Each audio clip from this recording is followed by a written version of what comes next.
आप सभी को राधे कृष्णा। दोस्तों, मैं आराधना आप सभी का आपके अपने यूट्यूब चैनल में स्वागत करती हूं। दोस्तों, आज मैं बहुत ही प्यारी सी लीला कथा लेके आप लोगों के समक्ष अपने लड्डू गोपाल की आई हूं। तो आज की लीला कथा आप लोगों को सुनने के बाद ना बहुत कुछ सीख मिलेगी और आप लोगों को आश्चर्य भी होगा कि क्या ऐसा भी होता है क्या।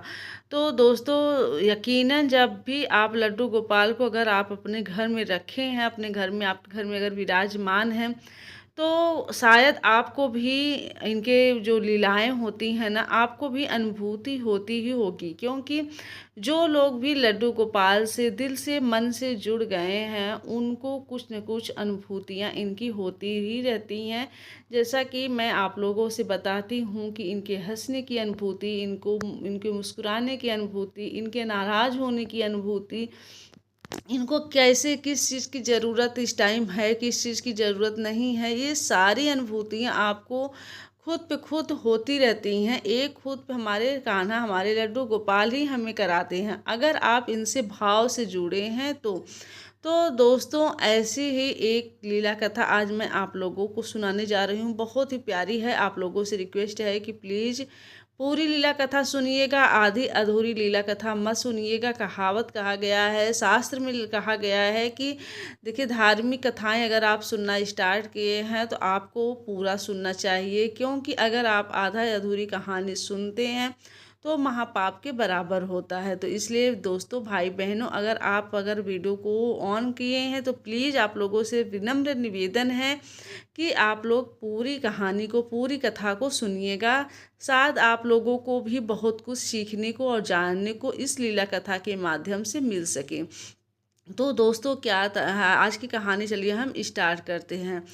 आज की कहानी में हमारे साथ मतलब कि रीना जी शेयर की हैं आज की कहानी। रीना जी रहती हैं बाहर, मतलब कि वो अपने हस्बैंड के साथ रहती हैं। वो बताती हैं दोस्तों कि उनकी सासू माँ जो हैं, काफ़ी सालों से, आज से नहीं, जैसे वो बहुत सालों से, वो जब मतलब कि शादी करके अपने घर में, अपने ससुराल में आई थी, उनकी सासू माँ तब से वो लड्डू गोपाल की सेवा कर रही हैं और बड़े ही प्यार से करती हैं। वो मतलब कि इतने प्यार से उनका सेवा करती हैं जैसे मानो एक बच्चे को कोई प्यार करता हो ना, अपने नवजात शिशु को प्यार करता हो, ठीक उसी तरीके से कृष्ण कन्हैया लड्डू गोपाला की वो सेवा भाव करती हैं और उन्हें प्यार करती हैं। तो क्या होता है दोस्तों कि वो प्रत्येक दिन जब उनका स्नान कराती हैं ना, तो स्नान कराने के बाद खूब अच्छे से उनका श्रृंगार करती हैं। श्रृंगार खूब, मतलब जितना उनसे हो पाता है अच्छे से अच्छा वो श्रृंगार देती हैं। और उसके बाद जो है कृष्ण कन्हैया जो है, मतलब कि कृष्ण कन्हैया को वो दर्पण दिखाती हैं। तो दर्पण जब दिखाती हैं ना, तो उनको जैसे लगता है कि कृष्ण कन्हैया उसमें मुस्कुरा दिए हैं। वो उनको ऐसा होता है कि जब कृष्ण कन्हैया अपने आप को देखते हैं तो हंसते हैं अपने आप को देख के। तो ये चीज़ देख के ना जो आंटी जी थी बहुत ज़्यादा खुश हो जाती हैं, बहुत ज़्यादा खुश हो जाती हैं। उनका प्रत्येक दिन का रहता था कि डेली, और मतलब हर एक दिन उनकी अलग अलग सेवा करती थी जो उनको अच्छा लगता था। तो ऐसे उनकी दिनचर्या रहती थी। तो इधर जो है रीना जी अपने हस्बैंड के साथ रहती थी और उधर आंटी अंकल गांव में रहते थे वो लोग। तो भाई क्या होता है कि जब रीना जी की छुट्टी होती है तभी ये जाती होती हैं, जैसे कि बच्चों की छुट्टी, के हस्बैंड की छुट्टी, तभी ये जा पाती हैं। तो एक बार ये छुट्टी में मतलब कि गई और अपने गांव जब छुट्टियां हुई ना, अभी यही इस बार की बात है, तो बच्चों की छुट्टियां और इनके हस्बैंड की छुट्टी जब हुई गर्मी में, तो ये लोग अपने गांव की प्लान बनाए कि चलो मतलब कि गांव हो आते हैं, सबसे मिल भी लेंगे और घूमना फिरना भी हो जाएगा, सबका अच्छा लगेगा, परिवार के साथ मिलना जुलना भी हो जाएगा। तो जब ये अपने गांव गई तो वहाँ पे जो है कुछ टाइम थी अपनी सासू माँ के साथ। मतलब 2-4 दिन। उसके बाद क्या था कि इनकी सासू माँ जो है इनके सासू माँ के मायके में शादी पड़ी हुई थी, तो आंटी जी के, तो आंटी जी बोलती हैं रीना जी से कि देखो बेटा, मैं जा रही हूँ, शादी पड़ी है मायके, और तुम जब तक हो तब तक मैं सोच रही हूँ कि जाना भी मेरा नहीं हो पाता है कहीं पे, तो तुम अभी घर पे हो तो मैं जा रही हूँ, हफ्ते एक आध हफ्ते वहाँ रुक जाऊँगी, एक आध हफ्ते रुक के और सबसे मिल मिला के थोड़ा सा हमारा भी मन बहल जाएगा, उसके बाद मैं आऊँगी। और यहाँ पे कान्हा देखो, यहाँ पे मैं कान्हा को ही छोड़ के यहीं पे जा रही हूँ, क्योंकि वहाँ शादी का माहौल है, वहाँ ठीक से मैं सेवा भाव नहीं कर पाऊँगी कान्हा का, तो तुम इनकी सेवा करना, और इसलिए मैं इनको छोड़ के जा रही हूँ। तो रीना जी बोलती हैं कि ठीक है मम्मी जी, आप परेशान मत होइए, आप जाइए और मैं इन कान्हा की मतलब कि जो भी करना होता है मैं कर दिया करूँगी।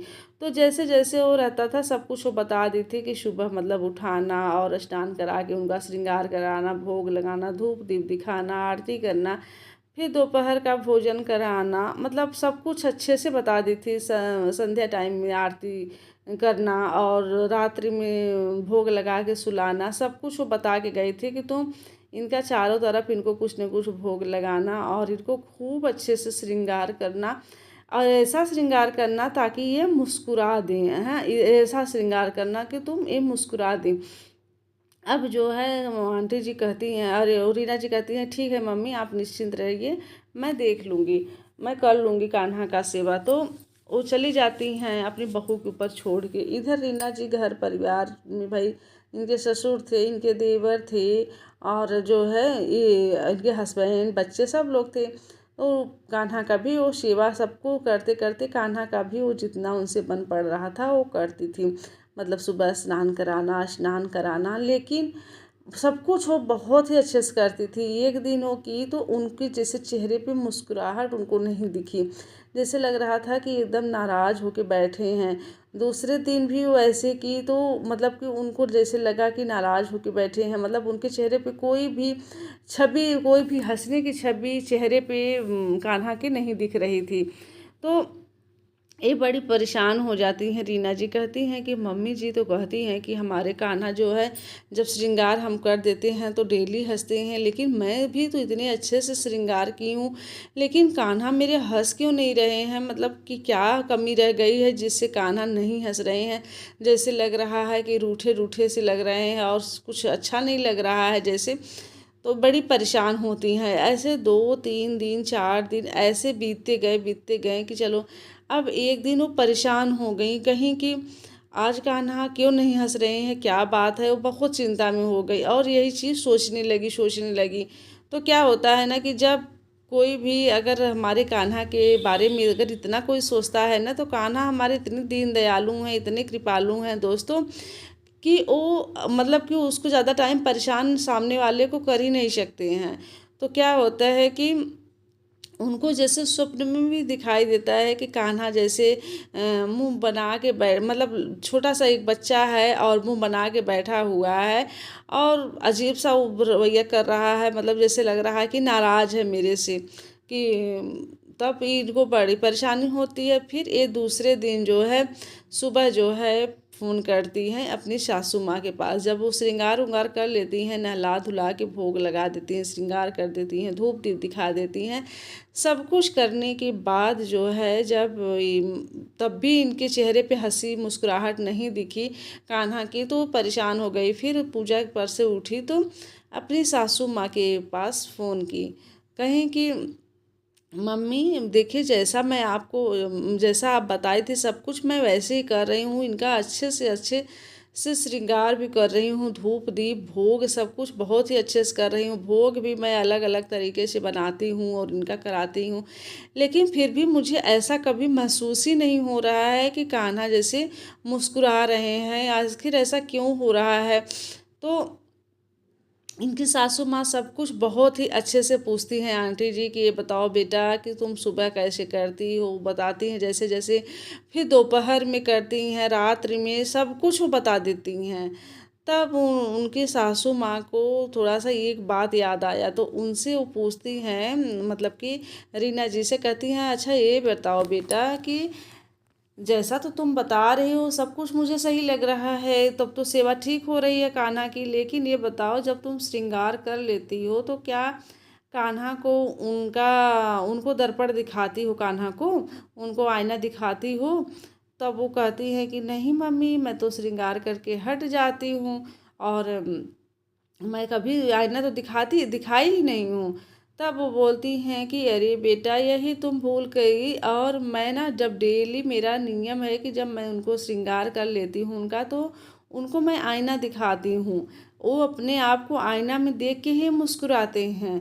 तो तुम आईना कभी नहीं दिखाई हो ना, इसकी वजह से जो है उनके चेहरे पे मुस्कुराहट नहीं दिख रही है, वो छवि नहीं दिख रही है, क्योंकि वो अपने आप को तो देख ही नहीं पा रहे हैं कि वो किस तरीके से तैयार हुए हैं। इसलिए उनको उनके जैसे उनके चेहरे पे जो है तुम्हें हंसी मुस्कुराहट नहीं दिख रही है। तब रीना जी कहती हैं कि अरे मम्मी, तो आपको तो बता के जाना चाहिए था, ये चीज़ तो आप बताई ही नहीं, तो मैं क्या करूं, मुझे थोड़ी ना पता था कि आप आईना रोज़ दिखाती हैं। तब वो कहती हैं कि हाँ बेटा, मैं तो भूल गई थी कि ये बताना कि तुम्हें कि हाँ आईना, लेकिन मैं सोची कि मैं करती हूँ तो तुम देख रही थी 2-3 दिन से, मुझे लगा कि तुम देखती हो कि मैं श्रृंगार करने के बाद इनका मैं आईना दिखाती हूँ, तो इसलिए मैं तुमसे नहीं बताई हूँ। तो बोलती हैं कि अच्छा ठीक है मम्मी, मुझे तो पता ही नहीं था, मैं आज तो हो गया, कल से ही मैं ऐसा करूँगी। फिर जब दूसरे दिन हो जाती हैं दोस्तों, तो जब श्रृंगार करती हैं ना, श्रृंगार नहला धुला के उनका जलाभिषेक करके, और उनका जब श्रृंगार करती हैं अपने कृष्ण कन्हैया, अपने लड्डू गोपाला का खूब सुंदर सा श्रृंगार करती हैं। उस दिन और भी ज़्यादा सुंदर सा श्रृंगार करती हैं, फूलों से एकदम सुसज्जित कर देती हैं उनको श्रृंगार से। तो उसके बाद जब वो आईना दिखाती हैं ना, तो उन्हें जैसे लगता है कि उनके लड्डू गोपाल एकदम खिलखिला के हंस रहे हैं। उनको इतना सुकून मिला, सच्ची बता रही हूँ आपको दोस्तों, इतना उनको सुकून मिला ना, ये चीज़ देख कर उनके मन को एक अलग ही खुशी मिली, एक उनकी आत्मा को एक अलग ही शांति मिली। वो बहुत खुश हुई और अपने लड्डू गोपाला की, अपने कृष्ण कन्हैया की दोस्तों बलाए ली कि उनको किसी की नज़र न लगे। तो दोस्तों, हमारे लड्डू गोपाल ऐसे ही हैं, जैसे उनकी सेवा की आदत पड़ जाती है ना, जिस तरीके से उनकी सेवा की आदत पड़ जाती है, उन्हें उसी तरीके से सेवा चाहिए रहता है। और जैसे लोग कभी कुछ करते हैं, कभी कुछ करते हैं, तो उन्होंने आप जिस जिस तरीके से आप उनकी सेवा कर रहे हैं वैसे ही करिए। जैसे कि अगर आप उनको चारों टाइम भोग लगा रहे हैं, तो आप उन्हें चारों टाइम भोग लगाइए। आप उनको अगर अच्छे से श्रृंगार कर रहे हैं, तो आपको उनका ज़रूरत से ज़्यादा, मतलब जितना आपसे हो सके उतना अच्छे से अच्छा आप उनका श्रृंगार करिए। उनको धूप दीप दिखाइए। फिर अगर बहुत लोग हैं, एक दिन सुलाएंगे, एक दिन नहीं सुलाएंगे, रात्रि में उनका शयन कराएंगे, तो आपका ना, आपको वही सब चीज़ करना चाहिए रोज़ डेली। जब जो जैसे करते हैं उनकी आदत पड़ जाती है, उनको वही सेवा लेने की, और वही सेवा उनको चाहिए रहता है। तो इसलिए जब उनको आईना नहीं दिखाया जा रहा था, तो उनको जैसे लग रहा था कि मेरा कुछ हुआ ही नहीं है, इसलिए वो नाराज़ थे। तो दोस्तों, हमारे कृष्ण कन्हैया ऐसे ही हैं, अपने भक्त को इसी तरीके से अपनी लीलाएं दिखाते ही रहते हैं, और वो खुद पे खुद भक्त को ये चीज़ अनुभूतियाँ होती ही रहती हैं।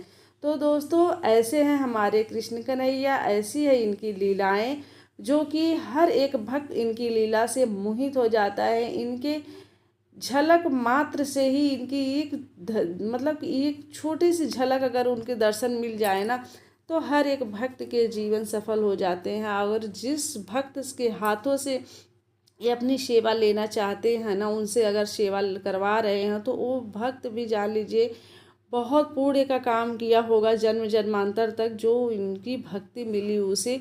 तो दोस्तों, हमारे कृष्ण कन्हैया की अगर आप सेवा कर रहे हैं, तो उनको जितना आप अच्छे से अच्छा सेवा करना चाहें, कर सकते हो, उतना करिए।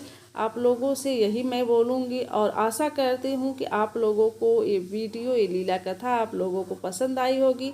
अगर थोड़ी भी पसंद आई हो दोस्तों, तो प्लीज़ एक लाइक और शेयर ज़रूर कर दीजिएगा अपने फ्रेंड्स फैमिली में, ताकि उनको भी लड्डू गोपाल की लीलाओं की अनुभूति हो, और उनको उनसे भी ये गलतियां न हो सकें। और अगर चैनल को सब्सक्राइब नहीं किए हैं, या फिर अभी तक नहीं किए हैं सब्सक्राइब, तो प्लीज़ चैनल को सब्सक्राइब करके बेल आइकन को प्रेस कर दीजिएगा, ताकि आप लोगों को ऐसी ही लड्डू गोपाल से जुड़ी लीला कथा सत्य घटना पर आधारित लीला कथा सुनने और जानने को मिलते रहें। तो चलिए दोस्तों, अपना प्यार और सपोर्ट दीजिएगा। आशा करती हूँ कि वीडियो आप लोगों को ये लीला कथा काफ़ी पसंद आया होगा। आज के लिए इजाज़त चाहती हूँ, मिलती हूँ किसी ऐसी ही लीला कथा के साथ। तब तक के लिए राधे राधे, हर हर महादेव।